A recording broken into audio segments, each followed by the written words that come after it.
और हम हर बार खुद के बुद्धि को बेवकूफ बनाने में सफल होते हैं। धीरे धीरे इंसान अपने ही नजरों में गिरता चले जाता है, फिर वो एंजाइटी और डिप्रेशन का शिकार होता है।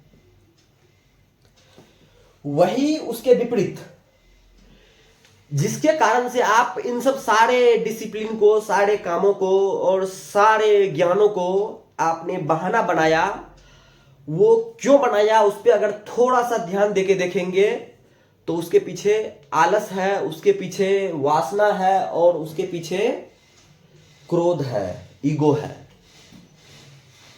ये ईगो, वासना और किसी भी तरीके का आलस, चाहे वो आपको सोने से आए, चाहे वो आपको खेलने से आए और दुनिया के अलग अलग क्षेत्रों में अलग अलग तरीके से आए, वो आपके इस बुद्धि को मारने में हर बार सफल रहता है कि आपको अगले सुबह से ही जिम ज्वाइन करनी है, अगले दिन से ही डिसिप्लिन मेंटेन करना है और अगले दिन से ही आपको अपने कामों पे अच्छे तरीके से ध्यान देना है। और हर बार आप पाते हैं कि वो क्रोध, वो आलस, वो वासना आपको बेवकूफ बनाने में सफल होती है। वो इसलिए कि वो क्रोध, वो वासना और वो आलस इस अंदर के 9 खंडों से आता है, इस अंधेरे के 9 खंडों से आता है।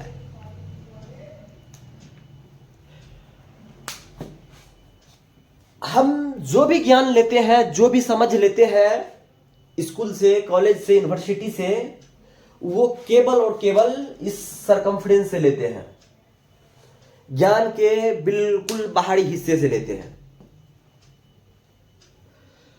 दुनिया में इतनी सारी कॉलेज है, यूनिवर्सिटी है, ये सफल क्यों है? ये सफल इसलिए है कि ये हमें ज्ञान के मामले में ट्रेंड करती है और इस बुद्धि को ट्रेंड करती है।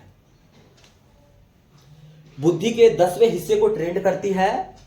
जैसे किसी स्कूल ने हमें सिखाया कि 2 और 2 4 होता है, तो हमने मान लिया कि 2 और 2 4 होता है और हमने सीख लिया कि 2 और 2 4 होता है। स्कूल, कॉलेज, यूनिवर्सिटी से हम भाषा सीखते हैं, लैंग्वेज सीखते हैं और दुनिया की बाहर की बहुत सारी चीजें जिसे हमने बनाया है, हमने इजाद किया है, उसको सीखते हैं और सीखने में सफल भी होते हैं। लेकिन वही स्कूल, कॉलेज, यूनिवर्सिटी अगर आपको ये सिखाती है कि क्रोध बुरा है, क्रोध नहीं करनी चाहिए, वासना बुरी चीज है, वासना नहीं रखनी चाहिए, आलस बहुत बुरा इंपैक्ट डालती है जीवन में, आलस छोड़ देना चाहिए, तो वो चीजें आप नहीं सीख पाते हैं। आप खुद के अंदर देखिए, खुद के अंदर झांकिए, पता नहीं आपके घर वाले, बाहर वाले, फैमिली वाले और कौन कौन से इंसान, और कई बार आप पनिश किए जा रहे होंगे किसी ऐसी चीजों में, क्रोध को लेके या सेक्स वासना को लेके या बहुत सारी चीजें जो आपके इस ज्ञान के बिल्कुल 9वें 10वें हिस्से से निकल के आती है। लेकिन फिर भी आप उसको, जब वो चीजें निकल के बाहर आती है तो आप एक बहाना बनाते हैं कि चलो ठीक है, ये मौका अच्छा है, फिर ये मौका नहीं आएगा। इस मौके का फायदा उठाते हैं, फिर अगले बार से ज्ञानबाजी करेंगे।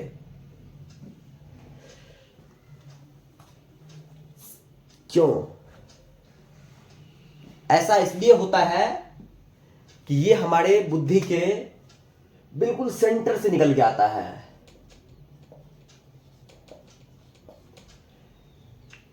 जहां बुद्धि का खजाना पड़ा हुआ है, जहां ज्ञान का और समझ का खजाना पड़ा हुआ है, ये तो बिल्कुल घर का वो हिस्सा है जहां कोई अपना तिजोरी, अपना खजाना नहीं छिपाता, नहीं रखता। घर के बिल्कुल सेंटर वाले हिस्से में अपना तिजोरी का खजाना छिपा के रखता है। तो ईश्वर भला कैसे ये समझ वाले खजाने को इस बुद्धि के सबसे बाहरी हिस्से में रख सकता था? बुद्धि का जो ओरिजिनल समझ है वो सेंटर में है। जो समझ, जो जरूरत आपको सेंटर से निकल के आती है, उसमें आप दुनिया की हर वो चीजें, चाहे वो किसी भी तरीके से उन चीजों में रोड़े डालती हो, उसको आप तोड़ देते हैं।